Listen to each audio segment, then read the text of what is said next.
এবার দেখে নেব খেলার টুকরো খবরগুলো।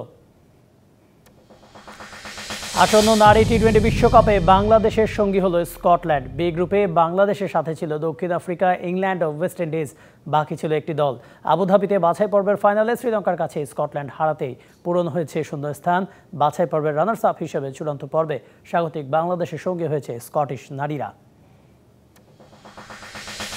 নারী টি-20তে সবচেয়ে বেশি বয়সী ক্রিকেটার হিসেবে সেঞ্চুরি রেকর্ড গড়েছেন চামারি আতাপাত্তু। শ্রীলঙ্কাকে টি-20 বিশ্বকাপ কোয়ালিফায়ারে চ্যাম্পিয়ন করার পথে এই রেকর্ড গড়েন তিনি। স্কটল্যান্ডের বিপক্ষে ফাইনালে চামারি 63 বলে 102 রানের ইনিংস খেলেন। এ সময় তার বয়স ছিল 34 বছর 88 দিন। এর আগে 33 বছর 37 দিনে সেঞ্চুরি করে এই রেকর্ডের মালিক ছিলেন তানজানিয়ার ফাতুমা কিবাসু।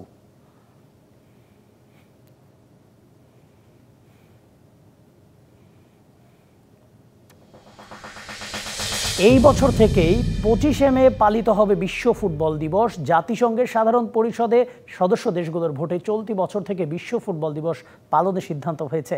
ফুটবল দিবস হিসেবে 25শে মে নির্ধারণ করা হয়েছে 1924 সালের একই তারিখকে সামনে রেখে। 100 বছর আগের 25শে মেতে প্যারিসে গ্রীষ্মকালীন অলিম্পিকে ফুটবল ইভেন্ট শুরু হয়েছিল। সেটি ছিল ফুটবল বিশ্বের সব অঞ্চলের প্রতিনিধিত্ব থাকা প্রথম আন্তর্জাতিক টুর্নামেন্ট। 1, 2, 3 ঢাকায় জমি জিতে নিন 100% ক্যাশব্যাক সহ 20 কোটি টাকার পুরস্কার।